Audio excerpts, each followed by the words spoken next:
سورة الفتح مدنية. بسم الله الرحمن الرحيم.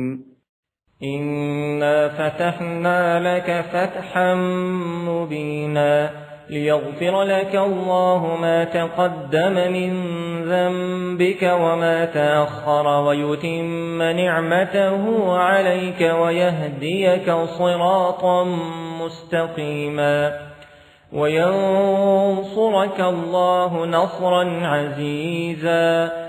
هو الذي أنزل السكينة في قلوب المؤمنين ليزدادوا إيمانا مع إيمانهم ولله جنود السماوات والأرض وكان الله عليما حكيما. ليدخل المؤمنين